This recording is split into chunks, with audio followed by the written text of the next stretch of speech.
star. When I'm at the street, Mommy doesn't say, No, don't step on the edge. yes. So the edge means you're gonna step on the street. Yeah, so my mom says no. Yeah, every time. He loves us every time. So when we're bad, Jesus still loves us. How many trees are on the earth? This much.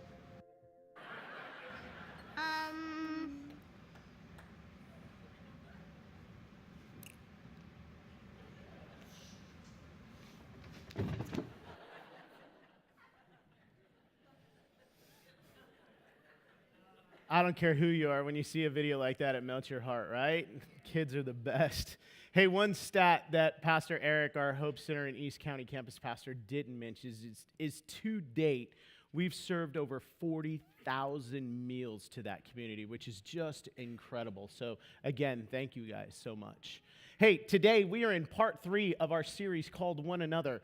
And if you couldn't tell by kind of the theme of the day, we are looking at this idea of parents and children. We celebrated with baby dedication and that wonderful video. And man, just a weekend, I think, for us as a church to really hone in on what it is to be a parent, what it is to be a child, and what the Bible has to say about that. And we're going to be in Ephesians chapter 6. So if you have your Bibles, you can pull them out to there. This whole year, we've really spent diving deep into the book of Ephesians. And last week, we looked at marriages, because really the section of Scripture we're in really starts back in chapter 5, verse 21. And it's kind of like Paul giving us this description of what a Christian household should look like.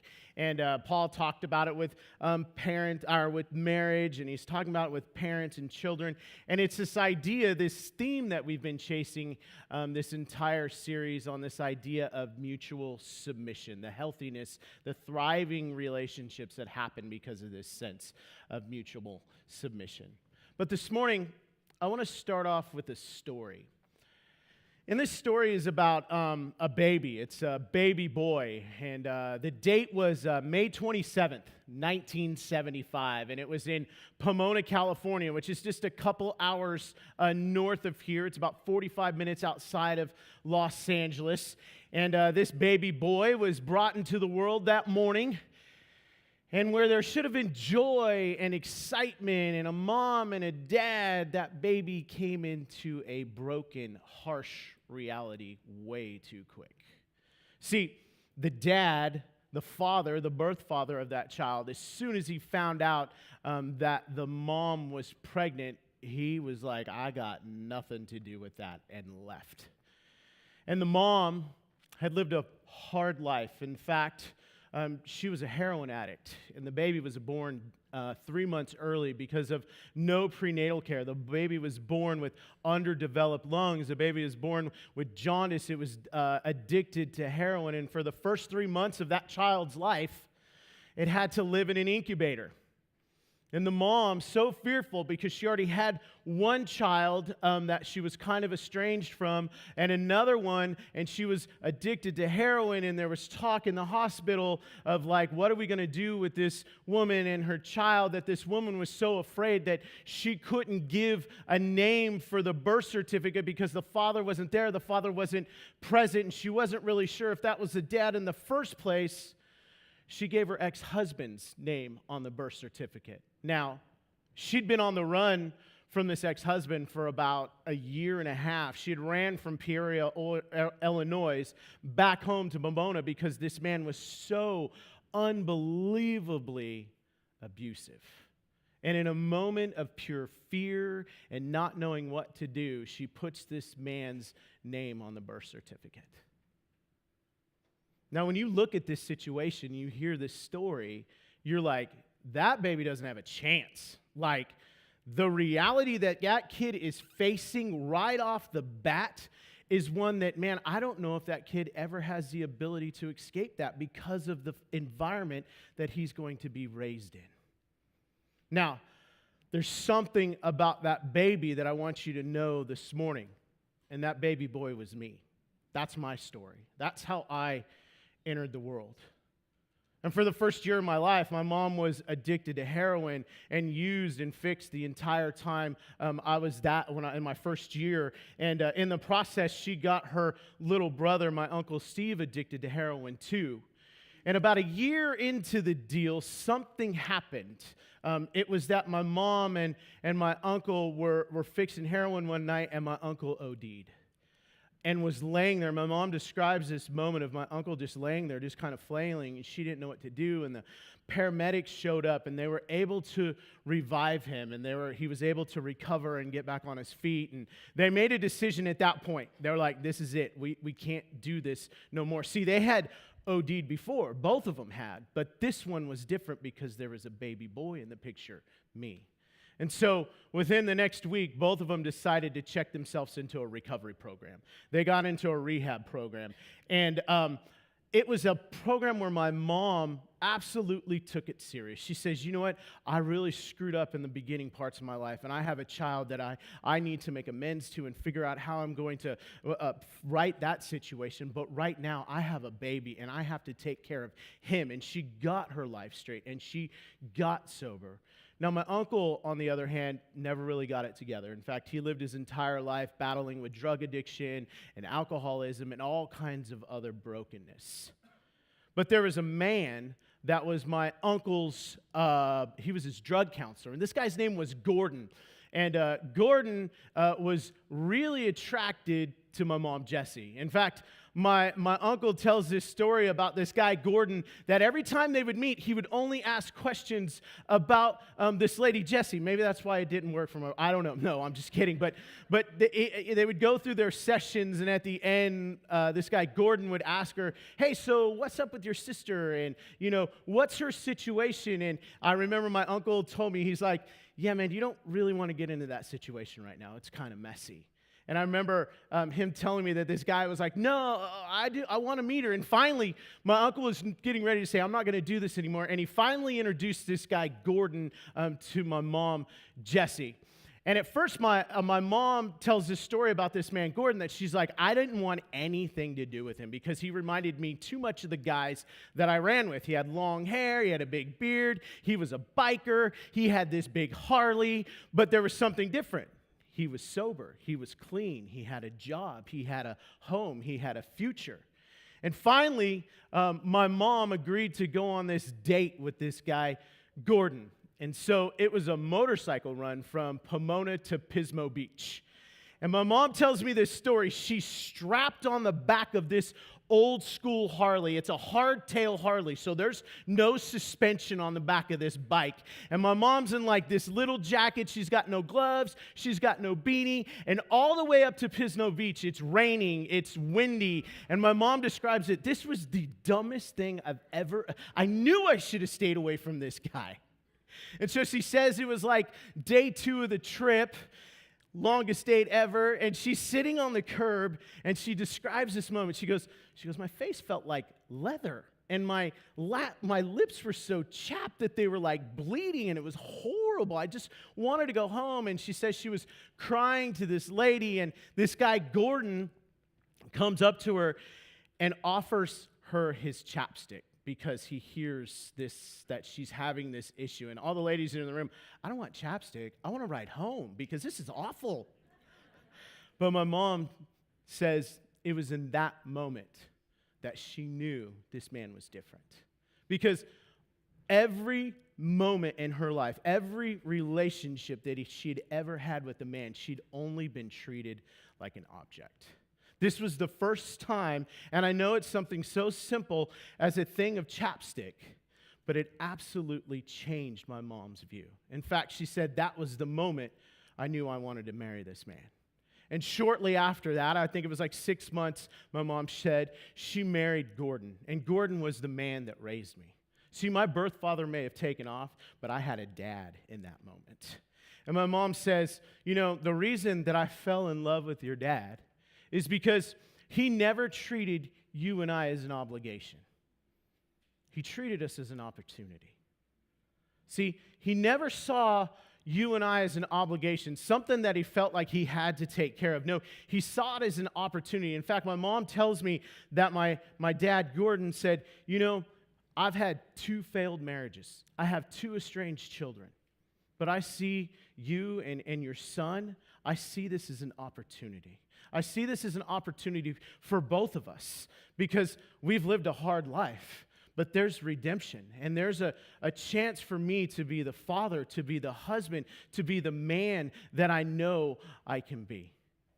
And what a crazy beginning to a story, but such a beautiful life that they lived together. And I don't know what your family origin situations look like. You may not have had such a very rough beginning as me.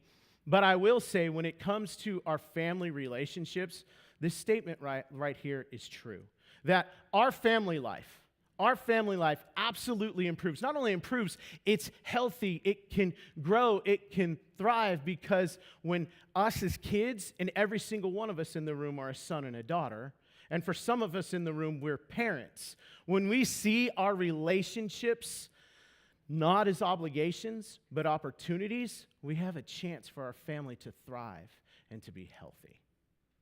Now, it's not easy because there are things in life that happen. And do we fail at this sometimes? Absolutely. But when we focus on this and it becomes our driving factor, there's hope. There's a chance for us as a family to be healthy. Now, today, in chapter 6 of the book of Ephesians, Paul really gives us this kind of word on what family lives can look like. In fact, it's kind of framed around this whole question right here. This whole passage that we're going to look at is really framed around this idea of what is God's design for my family? Now, for some of you, you've never asked that question before. You're like, I'm new to this whole thing. I really don't know what that means, but I know I want something like that.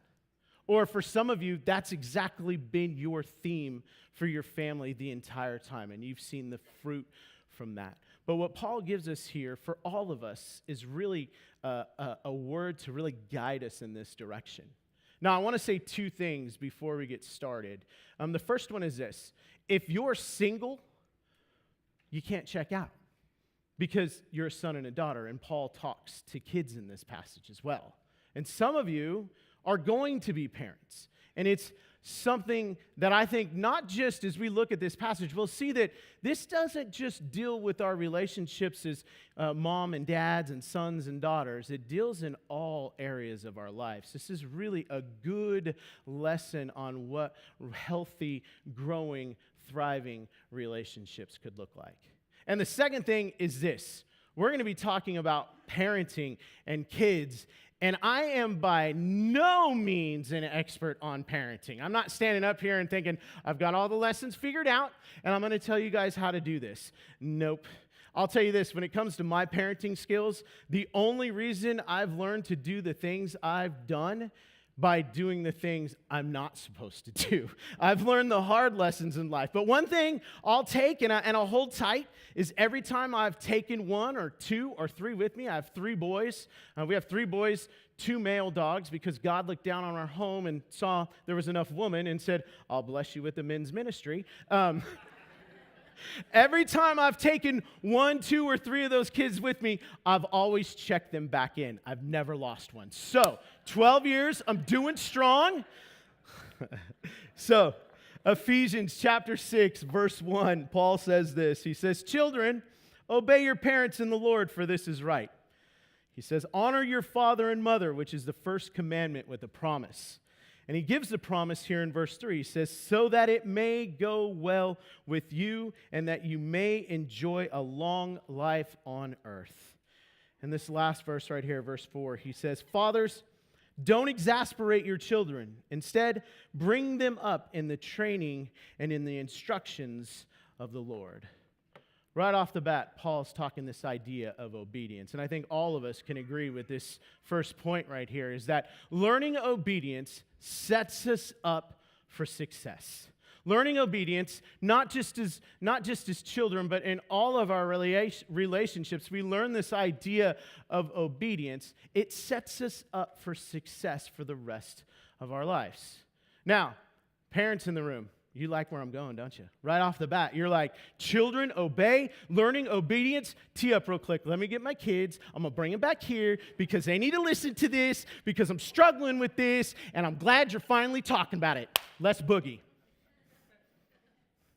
Obedience is something so much bigger than that. In fact, I think there's this confusion for us.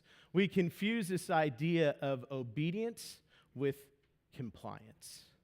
And there is a giant gap between the two, between obedience and between compliance. See, obedience is this idea of submitting to another person's authority. We're submitting because we believe that we can trust them. We believe that they have our best interest in heart. So there's this obedience that follows. Where compliancy is just simply just kind of conceding to somebody's like direction or act. It's kind of one of those things we do like that, right? Obedience is something that takes more from us. It requires more from us. Or I say it like this. Obedience comes from the heart. See, if it comes from the heart, all of our actions will follow. Now, compliance doesn't always equal obedience. Obedience, there has to be this form of trust. There has to be this understanding that I will follow, I will obey because I know you will lead. You will not lead me into danger. I will follow you because I trust you. Where compliance is like, I know I just have to do this because I don't want to face the consequences of not doing it. Jesus warns of this in Mark chapter 7, verse 6. He says, these people make a big show of saying the right things. Oh, yes, I'll do whatever you want. Absolutely. A lot of lip service. But then he says this, their heart isn't in it.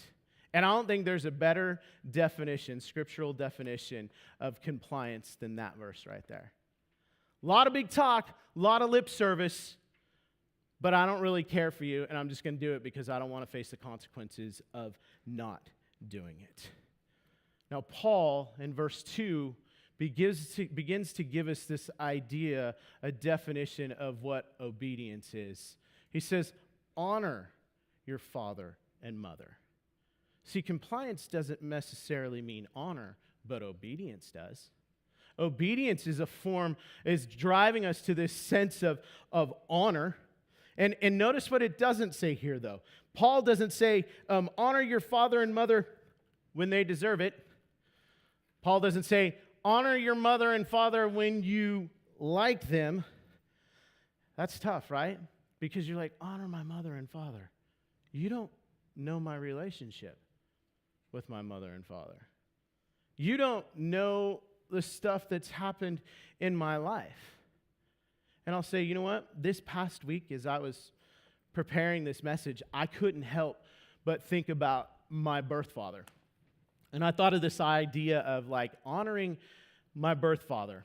I was like, I don't know if I could do that, honestly. So I can kind of identify with you a little bit. In fact, I remember the first time I met my birth father. And it was at a cemetery in Pomona, California, in fact. It was the family cemetery. All of my dad's family is buried there, like his mom, his dad, his aunts, his uncle. On my side, my mom's side of the family, my brother's buried there, my grandmother's buried there, my uncle's buried there, my other grandparents are buried there. In fact, the guy that I was named after is buried 2 plots over from where my dad now is buried. My dad, Gordon, is buried. So there's a lot of emotional ties to this cemetery. And I remember my mom told me that this man had died. He died of bone cancer, and that let's go to the cemetery. She goes, I don't even know if it's last respects. Let's just go.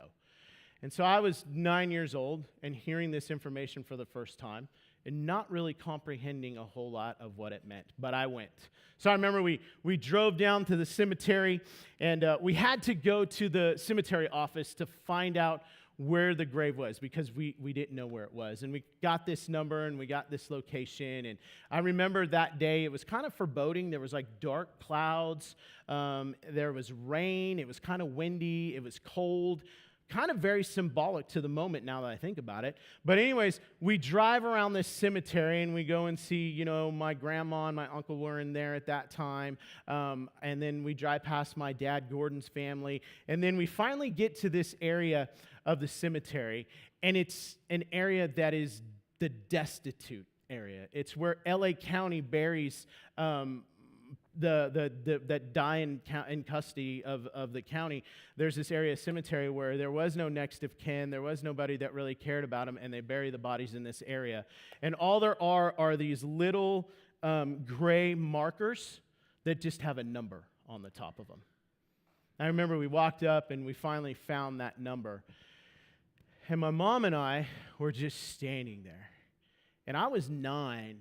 And I knew what was going on, but I didn't necessarily understand it. But it was raining and it was cold, and I had this black sweatshirt on, and I had it over my head, and I didn't know really what was going on. I wasn't sad, but I wasn't mad. I was just kind of, what is going on? And I remember my mom, she didn't have a jacket on. She just had a T-shirt and some jeans. And I remember she was weeping, and she just stood there, and we were quiet. We didn't say anything to each other for like 3 or 4 minutes. And she looks over at me and she goes, "Are you done?" And I said, "I think I was before I got here."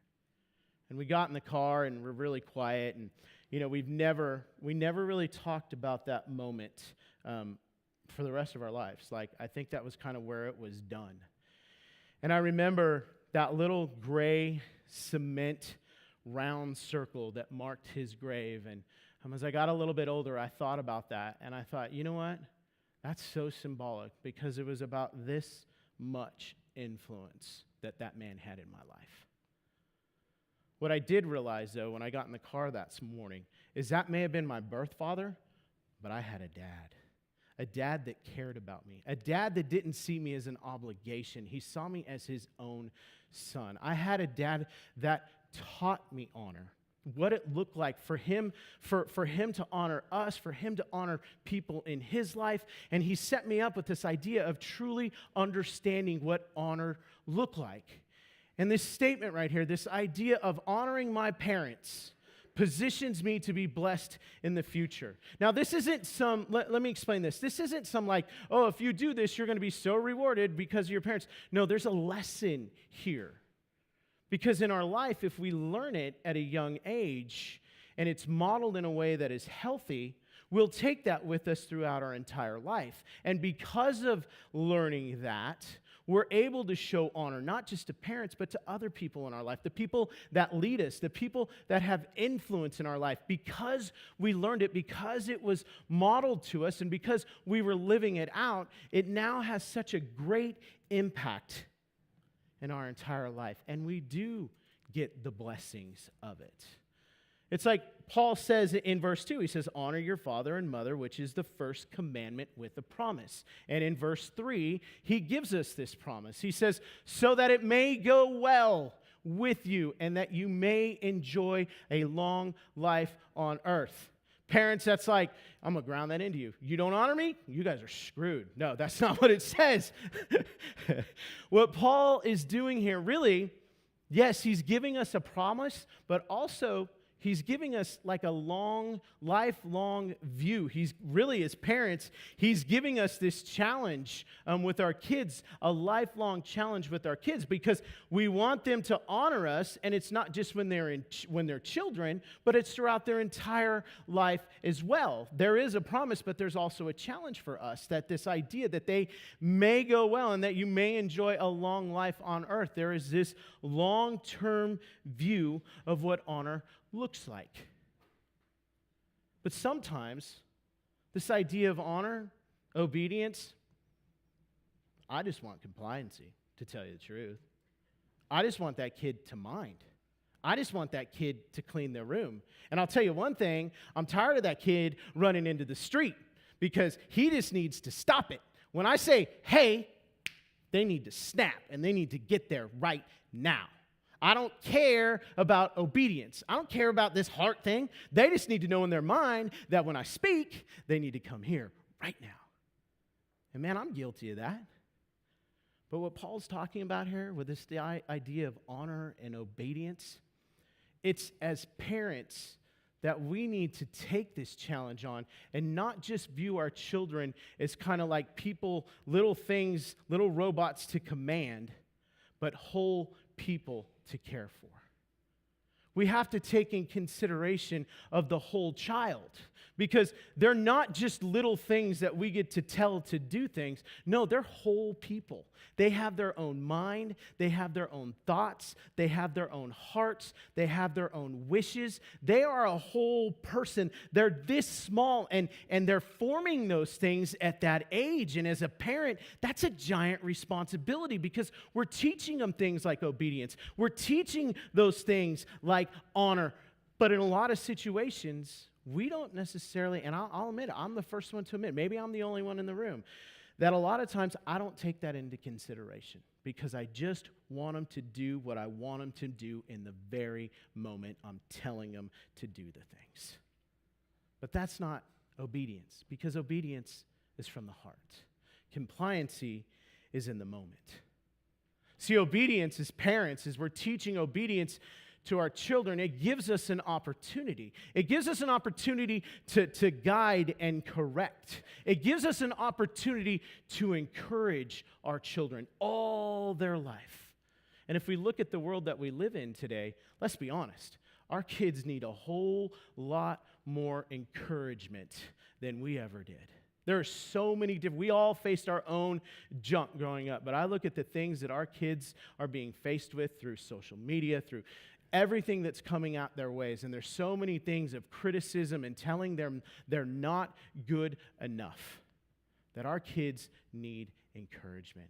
In fact, it's from God that we hear this encouragement, because as parents, God is the one that really directs us to encourage our kids to be just like us. No, to be the person that God has called them to be. Not little versions of me, not little mini me's, but the person that God had designed them to be.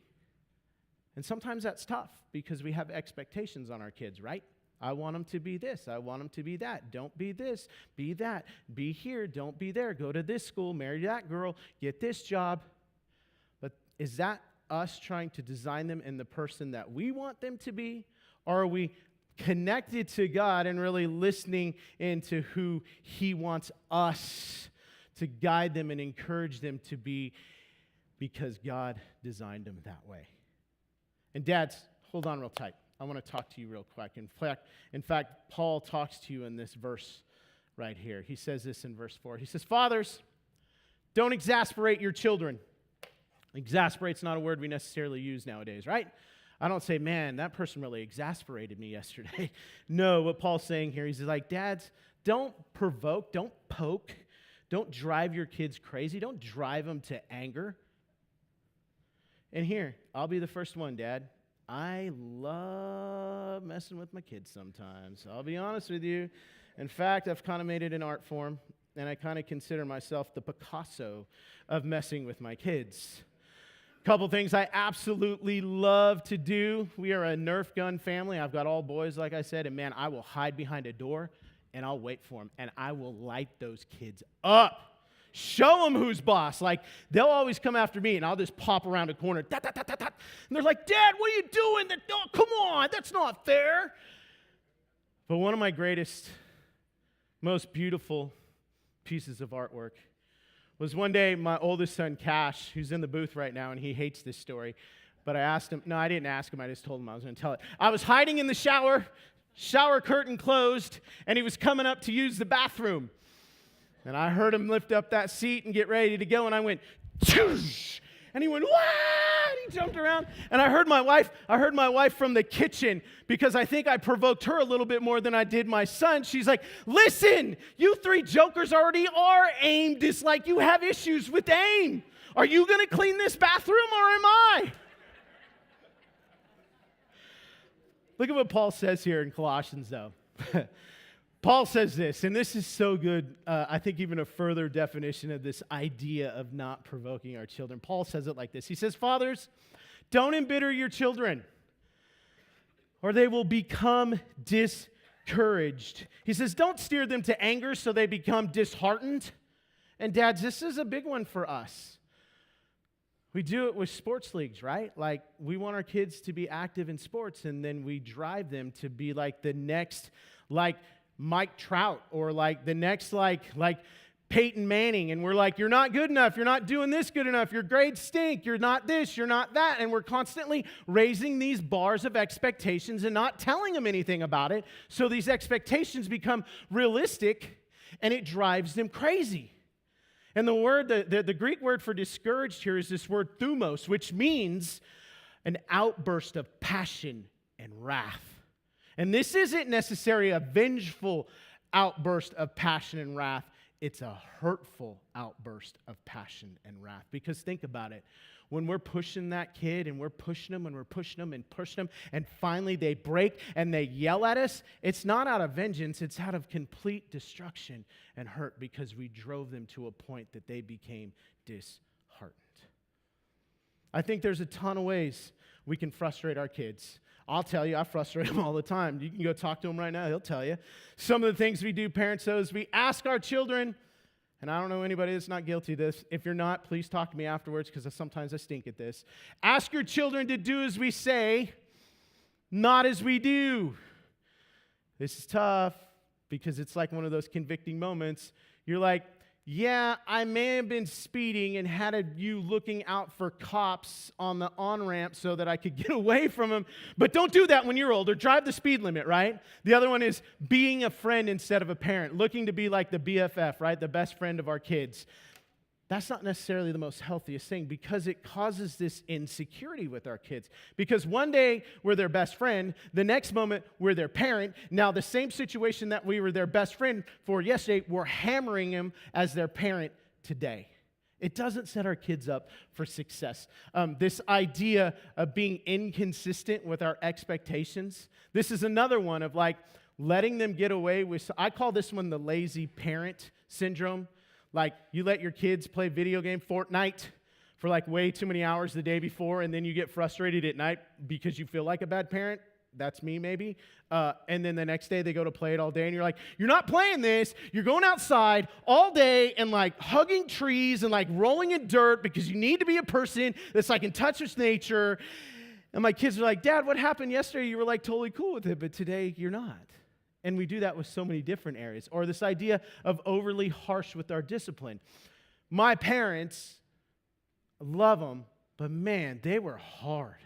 Like, they knew the past that like they had faced, and they saw my brother, my mom's son, and the stuff that he had did, and they did whatever they could to protect me from this. It was like I was on restriction from like 6th grade to I think 18, because I never really got the post-high school thing. I don't know, until I joined the military. I can't remember real well. If I like sneezed or breathed wrong, I was locked up. Like, and my parents, I'm a child of the 80s, so there was this saying, maybe you guys remember tough love. I'll tell you right now, if I ever meet the person that came up with that dumb idea, I've got some tough words for them.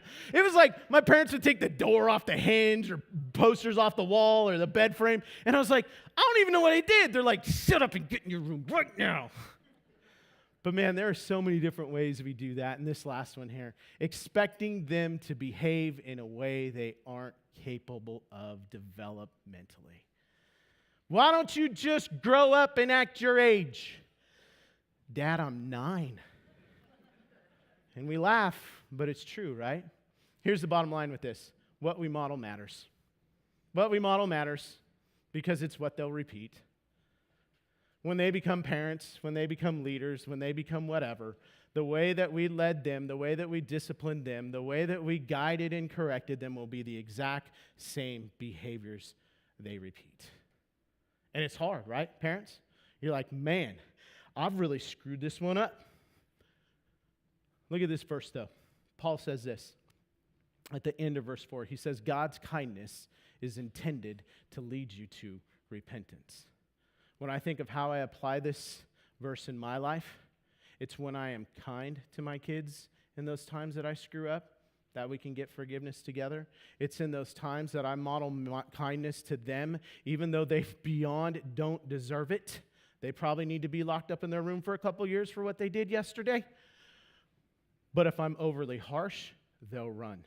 If I'm kind and encouraging, they'll come to me. Paul says it so well. He's like, it's God's kindness. And for you and I, it's our opportunity to our kids to really live this out as we become parents. Because, man, sometimes just being a parent, it's not easy. We screw up. Things happen. I know, and some of you might even be in the crowd tonight and you're like, man, I don't know how to do any of this. Like, I'm stuck because up until this point, everything you said that I'm not supposed to do are the things that I absolutely do. In fact, I did like 4 of them this morning. I'm the same way. And today, as I thought about that over this past week, I want to give you this resource. It's from Right Now Media, which last week we gave you a resource for for marriage. This week we want to give you a resource for parenting. And it's this study. It's a 14-day study. It's a 2-minute devotional each day. And it's from this guy, Paul Tripp. And my wife and I, the very first parenting conference that we ever went to was by this guy. And it changed our lives on the way we parent. It went from like this idea of quick fixes to viewing our opportunities as parents to raise our kids in a gospel-centered mindset, which was like transformative for us. He sets up this study like this. He says, what is your calling as a parent? In the midst of folding laundry and coordinating carpool schedules and breaking up fights, let's be honest, we can get lost. And feeling the pressure to do everything right and raise up good children, it's easy to lose sight of the ultimate purpose as parents in the quest for practical tips and guaranteed formulas. This study offers us so much more as parents.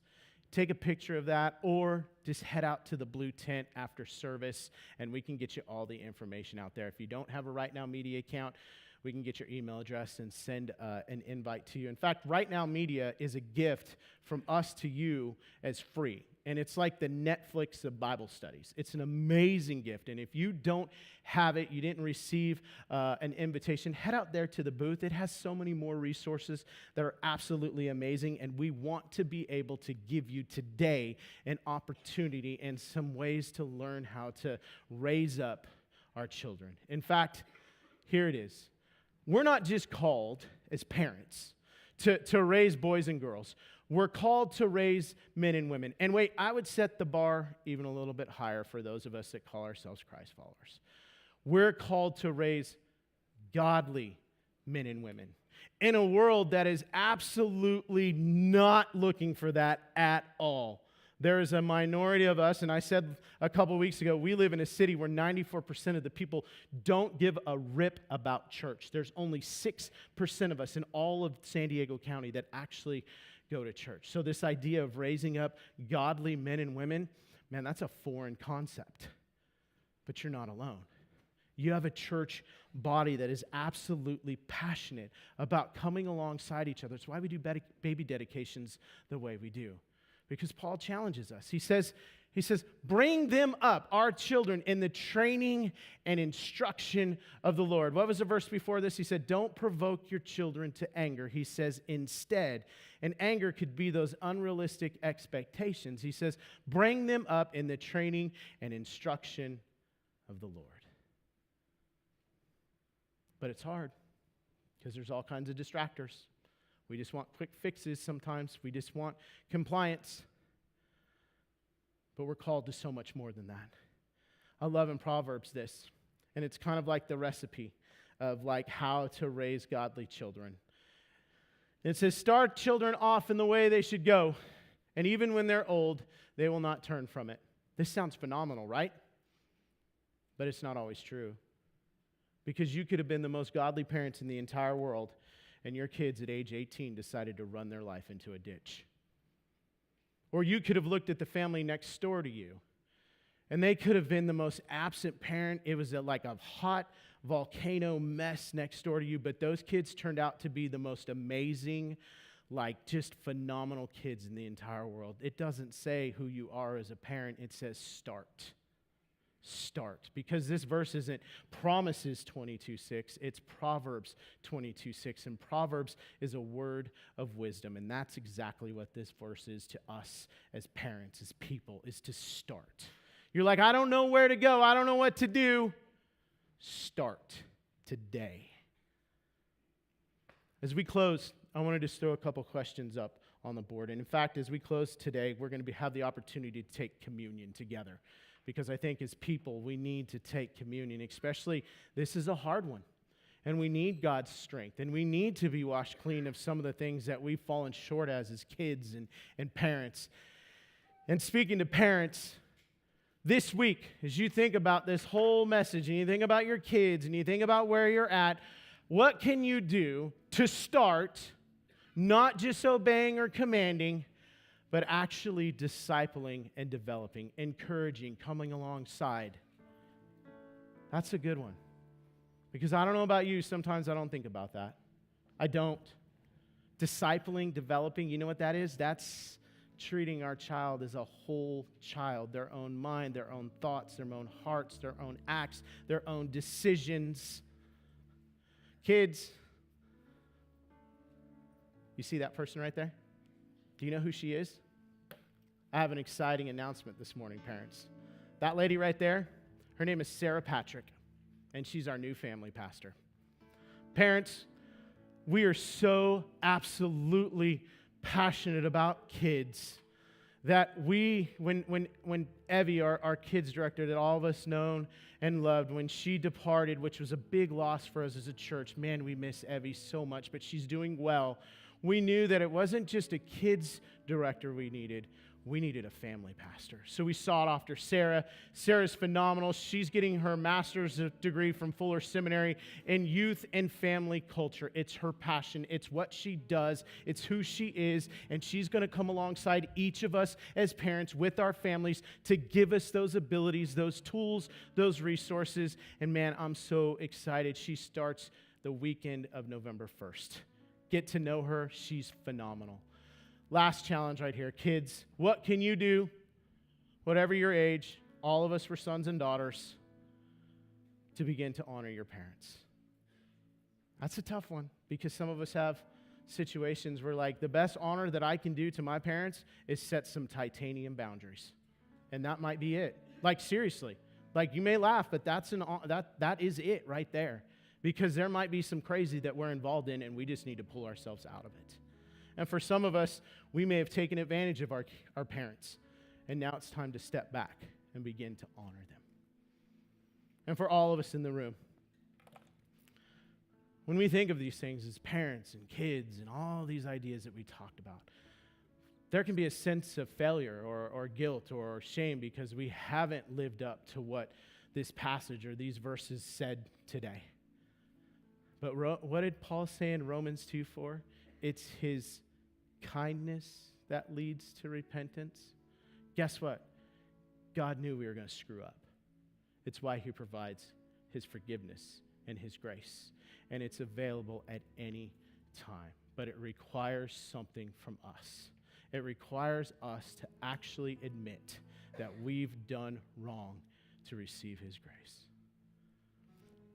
A couple nights, I think it was a couple weeks before my dad actually died, he pulled me into his office, and he said, and my dad was a big man. He was like 6'4", 320 pounds, and he had this home office. And he called me into his office, and now my dad, one thing to know about him, whenever he got home, he didn't like wearing a shirt. So a 320-pound man in his office calling you in there throws you off a little bit. And my dad was a giant fan of Old Spice, so it like just smelled like Old Spice. And my dad had this big, giant, roll-top wooden desk, and he was probably the most disorganized man in the history of the world, and there was like papers everywhere. And he's in this giant chair, and it kind of squeaks around, and I walk in the office, and this big man is crying. And I looked at him, I said, Dad, what's up? He says, can I tell you something? I was like, yeah, what is it? And he goes, I just want to tell you I'm sorry. I said, you're sorry? What are you sorry for? He goes, man, I've screwed up throughout the years. You know, I just want to say I'm sorry if any of the words that I've ever said have caused you harm. He said, I'm sorry if any of the things I've ever done have hurt you. And he said, but the thing I'm most sorry about is the very fact that I tried to hold you too tight to try to protect you from something so that you couldn't turn into this man that God is creating you to be today. I was ruined at that point. I remember just looking at him. I said, God, what do you, what? And he goes, no. And he says, just promise me that. And the last thing my dad ever said to me was the night before he died. And he was tired, and we knew something was wrong. He sat in his chair, and he says, DB, and that was what he called me. He said, DB, make me a promise. And I said, what's that, Dad?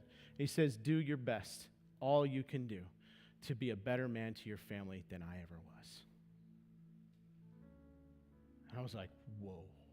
Because my dad was an amazing man. He was a provider. He was a protector. He took me on as a 1-year-old kid with a drug addict mom and said, no, I want to protect and provide and raise you. And in that moment, he said, promise me, you will do better than I ever did.